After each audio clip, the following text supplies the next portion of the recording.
You're listening to Everybody Pulls the Tarp, the go-to podcast for high performers. I'm Andrew Moses. Each week, you'll hear my thought-provoking conversations with Olympians, pro athletes, CEOs, elite coaches, best-selling authors, and other high performers to uncover their secrets to success. Get ready to be inspired each week when we talk about leadership, teamwork, work ethic, and more. Are you ready? Let's go.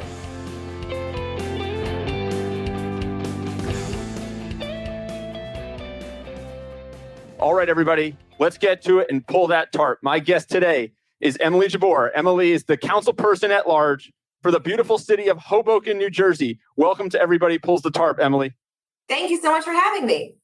So let's get right into it. But before we dive in, we have people from more than 60 different countries who listen to Everybody Pulls the Tarp. So let's start by telling everybody who's listening and watching who doesn't know where Hoboken, New Jersey is. Where's Hoboken? Sure. You can find Hoboken right across the river from Manhattan. We're actually closer than Staten Island is to Manhattan. So we sometimes think of ourselves as the sixth borough, but we are nestled in on the Hudson River. And the census data, updated census data, tells us we're about 60,000, a city of 60,000 people, but we're in 1 square mile. It's a really unique city because we are geographically very limited. So those 60,000 people all live in 1 square mile. It's an interesting city with a lot of passionate people, that's for sure. I grew up in New Jersey, which many of my listeners and viewers know. Hoboken is always a cool place to me. My brother spent some time in Hoboken after college. What a really, really cool place, Emily. So let's talk about your role. So you multitask all the time. You always have different things going on. But just a couple of years ago, you decided to throw your hat in the ring and run for public office. You ran for councilperson in the city of Hoboken.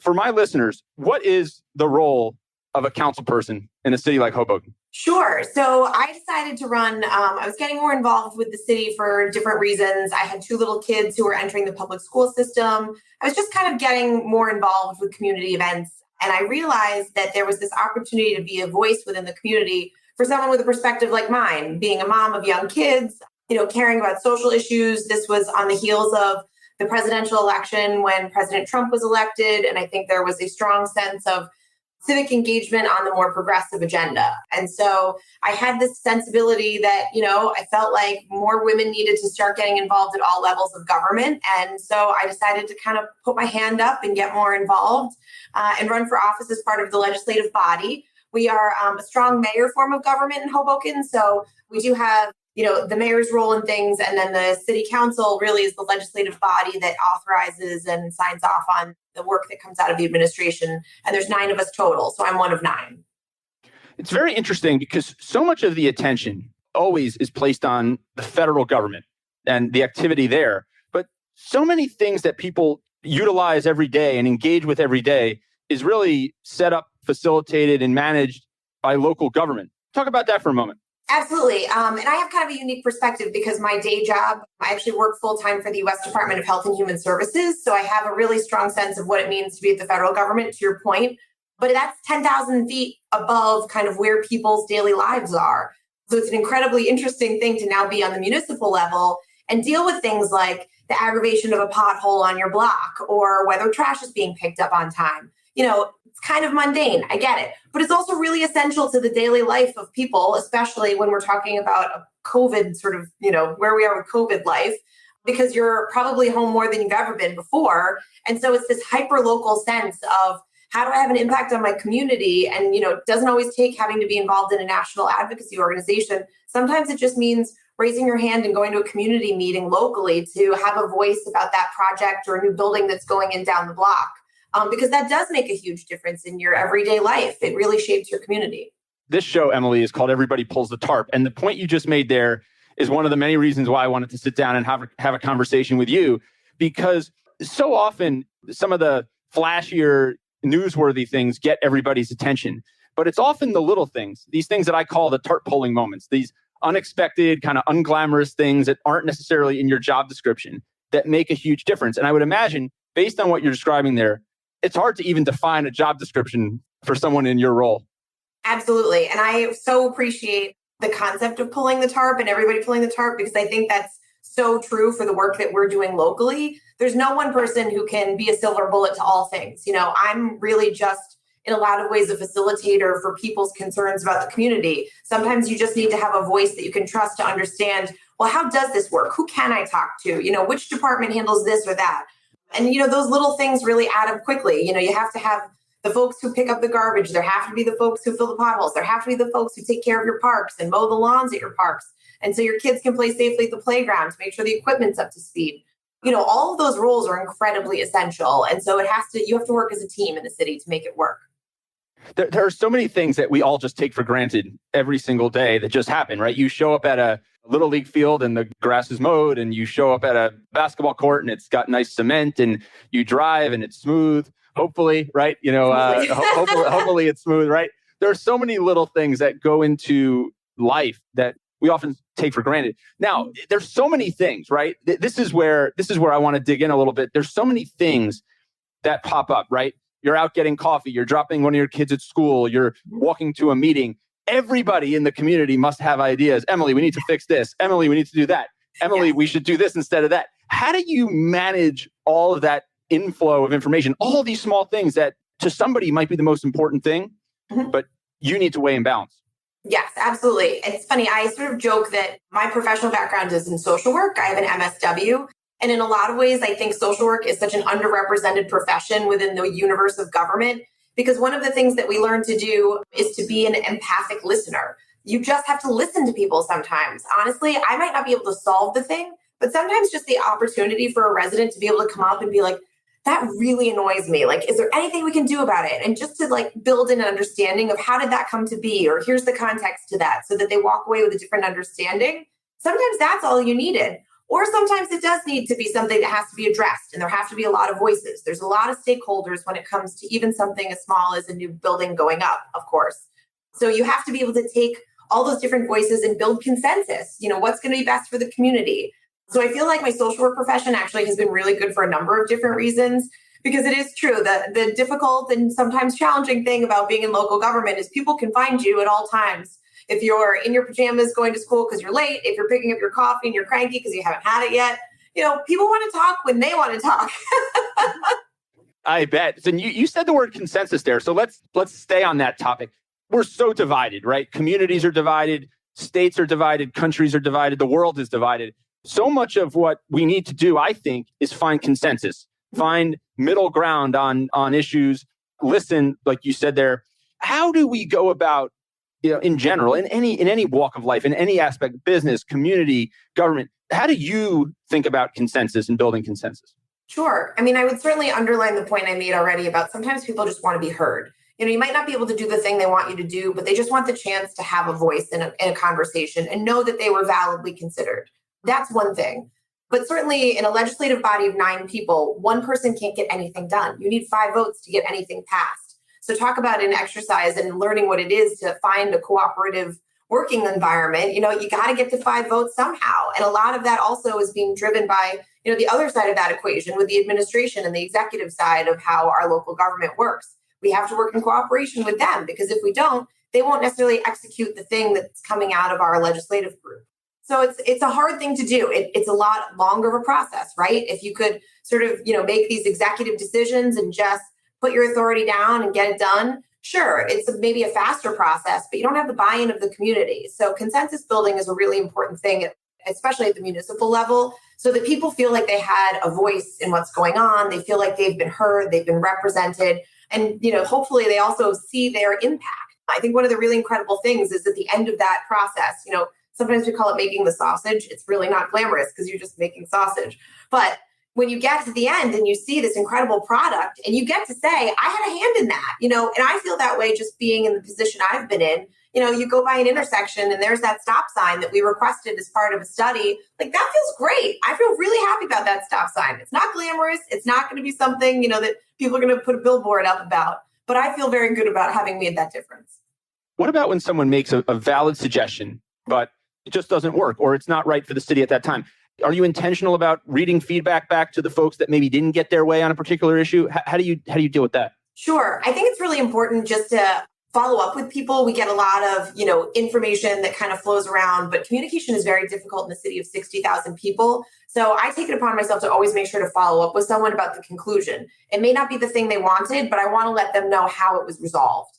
And that way they can feel included in the process. And maybe we need to look back at why that process was or was not working for someone and kind of, take a bigger level, big picture look at what's going on. And what can we learn from that? Maybe that wasn't the exact thing that they proposed, but we can make a change that kind of gets us to some middle ground. There's a lot of ways to look at it. How do you reconcile the ups and downs, right? That on one given day, there's a lot of people that could be really happy with you. And Yes. there's a lot of people that might be really unhappy with you. How do you reconcile all that? Listen, you're never going to make everybody happy, especially in local government. There's too many issues. There's too many people. There's a lot of different considerations. You're never going to make everyone happy. And once I kind of digested that idea, because I have always been a people pleaser. I want everyone to be happy. I want everyone to walk away feeling like they got something. Once I sort of disavowed myself of this false idea that everyone was going to be, equally happy and, it's the perfect and being the enemy of the good. There's a point at which you have to be satisfied with good and you focus on the good things. There's a lot of parts of municipal government that are not fun and they're mundane, or there's the part of this that frankly is really mean. Unfortunately, the good and the bad thing about social media is that it's a great tool to communicate. I love it for community organizing. I think it's really effective, but it also allows people to have these anonymous kind of troll-like personalities to say things that they would never say to your face, not in a million years, but behind a fake name and a fake profile, they'll let it loose and say all kinds of things about you. And you have to have a sense of self to kind of ignore all of that and really focus on the good things and the productive side of being involved. It's such an interesting part of leadership, the fact that great leaders cannot satisfy every constituent in many ways, right? And I kind of went through this, throughout my career. As my career was starting to take off a bit, early in my career, I tell people I felt like I satisfied everyone. Every day, I walked out of the office with my head held high, that I accomplished everything on my to-do list, that everything that was expected of me was responded to and dealt with. And then the further I got into my career, the more leadership and responsibility I had, I started walking out dejected because I said, I didn't accomplish half the things that people were expecting of me today. Or I feel like I'm disappointing people because I'm not getting this done or haven't been able to move that along fast enough. And I shared that with a mentor and he said, Andrew, welcome to a successful career.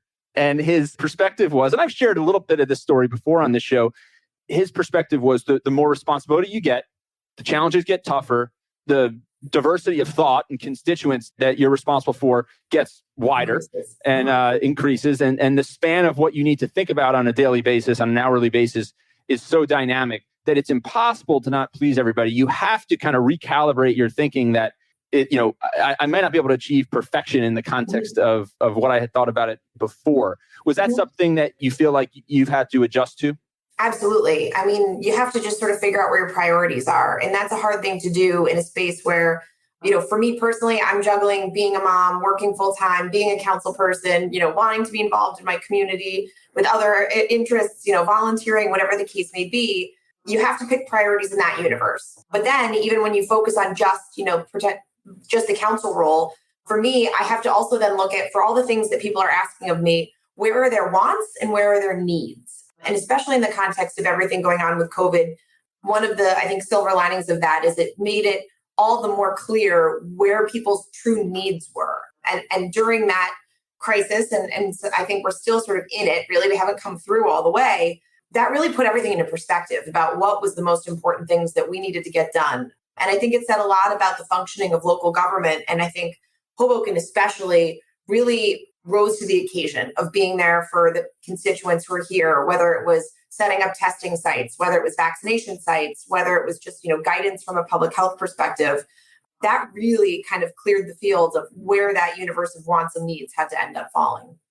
You sure did. And Hoboken made national news, global news, when it was, the first, if not one of the very first cities in the United States to shut down restaurant and bars at the beginning of the crisis.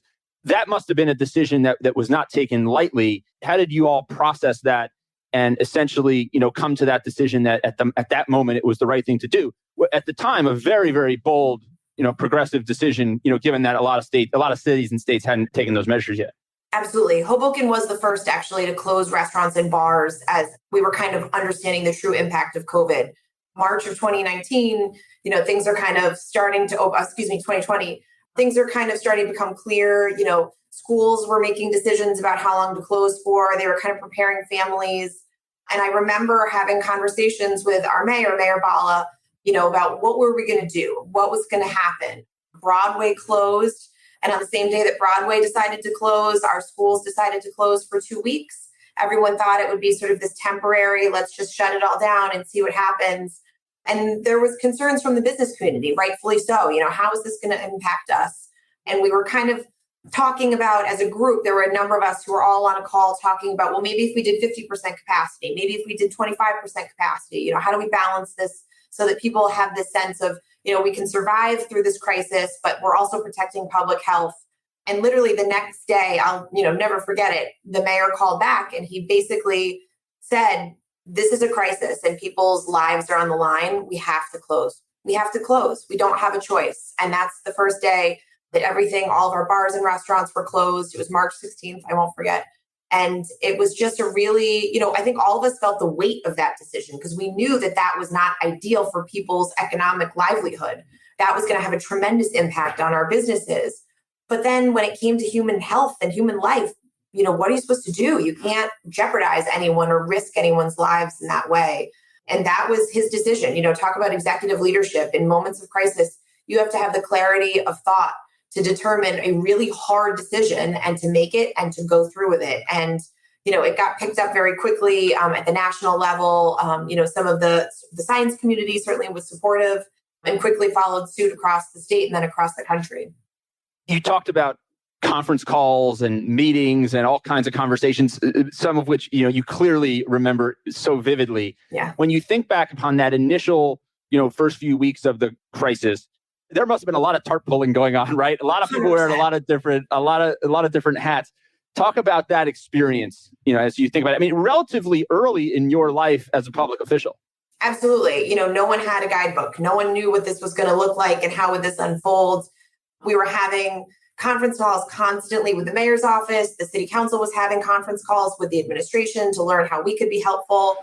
So many pull the tarp moments. There was a point at which there was an expected peak in the spread in that early phase. And we actually ended up telling all of our senior citizens to stay home. We have several senior buildings across the city. And it's sort of, a dorm-like setup. So when you think about spaces where people could quickly have a spread of COVID, those were really vulnerable populations. We actually, for several weeks, started to deliver groceries and meals to people's doors in those senior buildings because we were so worried that in that peak time of spread, they would be the most vulnerable. And we wanted to make sure that they were staying home, staying safe. And we were just delivering everything every day. So every morning, a crew of us, volunteers, it didn't matter if you were the mayor, if you were a councilperson, if you were somebody who was just living in town, college students from Stevens, we all got together and we would assemble all the kits. Everyone had PPE on so that we were fully ready. And everyone was assembling meals and we would drop them off at people's doors. We would check and make sure people were okay. We would ask if they needed any testing. It was an incredible effort. And I don't know of any other community that did that sort of, support to ensure that people's health was being looked out for. That's incredible. When you think about, some of those moments, it's always interesting to me how sometimes people shine the brightest in our darkest times, right? And this is certainly something that nobody ever wants to go through again. But when you look back on this, I would imagine that there has to be some level of pride that you just feel from being part of an experience like that.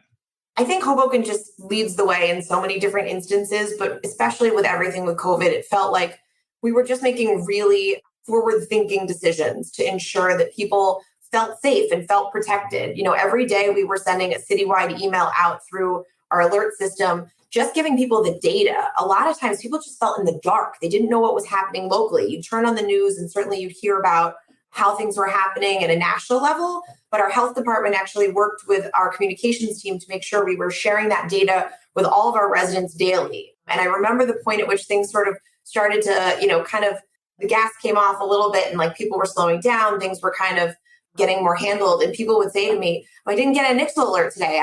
What's happening? I didn't hear the data today. And, you kind of got that sense of, wow, people were really relying on hearing from us as officials about what was happening so that they could know where they were in things. I just can't say enough about how this city really led in so many different ways to get people through crisis. And for me personally, it was very empowering at a time where I think a lot of people otherwise felt really helpless. One of the most difficult things, certainly looking at what's happened with the impact of COVID, is people's mental health and just feeling like they were isolated and they didn't have connections with others. I actually had the opportunity, because of the role I had, to be out and to do outreach and to support others and feel like I was making a difference. And that's why we get into elected office, hopefully, is because you want to do something good in your community. So at a time that was otherwise so dark, it really gave me personally such gratification to feel like I was doing something productive. Was there a point that you think back on that was unquestionably the low point, in terms of a meeting or a day or an experience that you had that you felt like at that point maybe was rock bottom? I think there were a few of those different times. A lot of them were sort of chaos driven. I was like doing virtual school with my two daughters. They're young. At the time they were 5 and 8, and trying to figure out how we were managing them. My husband's trying to work from home in his job. I'm trying to work from home for my job, but then also thinking about the needs of this community and trying to prioritize that above all else, because in instances like our senior citizens, it was really a matter of life and death in a lot of cases. And certainly some of those early days of hearing the numbers, I was really worried about the capacity of our hospitals to manage the really, truly the most sick cases for people who needed ventilators and needed really intensive care. We would have these calls and we would literally count how many people are in the ICU, how many ventilators do we have, how many beds are open, what other hospital capacity looks like. Those are things I never thought I would have to have a conversation about, certainly not in that kind of role of things. And it sort of blows my mind in a lot of ways that we've come from there, that we've been able to get such a handle on things. The vaccine has rolled out, we've come so far in such a short amount of time, but there's still so much that we don't know. It's a really scary thing to know that every day something completely new could happen and come out of left field, and you just have no idea what's going to happen. And you make every decision each day based on the best knowledge that you have. And that knowledge may completely shift the next day. And you just have to roll with it. You just had to be resilient and just keep coming back for it. You've told me that one of the biggest surprises for you about public office in this role is the power of your voice and understanding the power of your voice, and that what everybody says matters. But when you say something in a role like you're in, it carries a lot more weight. How have you adapted to that and I guess changed? Sure. I think I completely underestimated that at first. It took me a little while to realize how meaningful my words could be. It was something small. I said something to someone and it kind of within a few days, it came back to me from somebody completely different who had heard it definitely as something attributable to me. And I tried to sort of build the chain to figure out how it had progressed. And that was the first time I really understood the power of the things that you would say. But as I kind of became more comfortable with that and I realized the influence I could have, one of the things I tried to always do was actually to use my social media accounts and what I was doing during my daily life to communicate what was going on. So something that was important to me was supporting our small businesses as we were kind of getting a handle on COVID and things were opening back up, or restaurants were trying to pivot and do takeout business more so because they couldn't have people in house. I would take a picture of picking up dinner from, the place down the block because I wanted people to see that I was going out and I was, patronizing these businesses and that it was safe to do so. And this is such a great thing, and to kind of celebrate it and to use my platform and my voice to show that there were ways that people could kind of safely re-enter. I remember, a friend of mine reached out and said, it looks like that things are okay. People were all over the spectrum in terms of their comfort level. And this particular person had literally not left her home. She was not going out. And she saw that I had been going out to pick up, coffee or a meal from a restaurant. And she said, I saw that you were doing that and it made me feel like I could safely do that. And that was it was really, again, another affirmation of, wow, our voices can mean so much. You got into this role, Emily, like you said earlier, because you wanted to make a difference. You had a passion. You felt like you had this unique perspective and needed to lend your voice. For people listening, how do they find their voice and passion? How do they know when it's time to act? Sure. I think there's so much to be gained just by getting active and paying attention to what's going on. And sometimes that first step is a hard one. Don't get me wrong. You have to figure out and navigate kind of locally where things are happening, whether it's a community meeting, whether it's going to, some sort of like a council meeting or, some sort of park meeting. It's hard to sort of make that initial first step of getting to that sort of a group and sort of putting yourself outside your comfort zone. But it honestly doesn't take much if you kind of keep going down that path. You show up to your Board of Education meeting, you're showing up to council meetings, and you start paying attention. You start to get a sense of the cadence and the flow and what's going on and what's on the agenda and what are people talking about. And you quickly really develop a sense of, I think I could fit in this. I think I could do something about this. I could be useful in this conversation. I'm always so grateful when, people who are new and haven't participated will come up and they'll say, hey, this was my first meeting. I'm really interested. You happen to mention that there's, a redevelopment project going on in that neighborhood. And that's where I live. What can I do? Who can I talk to? I'd really like to know. A lot of times I think our role as elected officials is really to be a connector in the community because there's so many things happening, especially in a city of 60,000 people. And sometimes it's just managing to get those two people together who are doing two really complementary things that would be amazing if they teamed up. And you're the person who gets to team them up and what gratification that is and how amazing to watch that sort of blossom. But I think a lot of times it's just, find the connector in your community, reach out to somebody who seems to be connected to other things and saying, I'm really interested in, this park. I love gardening. I want to do more. Is there somebody I can volunteer with? There's nothing that we love to hear more than somebody who wants to spend their time supporting something that we do. It's easy to take that and say, yeah, let me help you run with that. It's wonderful. I love those opportunities. Look, I think one of the great things about leadership is that you never know if you're making the right decision or the wrong decision. You're just trying to make the best possible decision and act in the best way possible given the circumstances. Mm-hmm. And people may agree with you, Emily. They may disagree with you, Emily. They may agree with the mayor. They may disagree with the mayor. One thing that I don't think anybody can disagree with is the fact that you guys were working your tails off. You always work your tails off. And through the thick of COVID, you guys were leading from the front, working hard, doing the best you possibly could with the information that you had. That there is no question. So thank you so much for pulling the tarp every single day, doing what you do, and for spending some time with me this week. Take care and keep pulling the tarp, Emily. Absolutely. Thanks so much for the opportunity to talk about the city that I love. Hoboken is a special place, and we're doing our best to keep Hoboken punching above its weight. All right, I'm gonna come visit one of these days. All right, we'll have to talk soon. Absolutely. Thanks. Thank you for joining me this week. Be sure to subscribe in your favorite podcast app so you can catch all of our upcoming episodes. And if you are like me and want a world full of tarp pullers, then leave a review to help others find us. You can also follow me on Instagram at AndrewMoses123 and sign up for my monthly email newsletter at everybodypullsthetarp.com/newsletter. I'll share tips and insights to help you achieve maximum success and happiness. Today is a great day to pull the tarp. I am rooting for you. See you next time.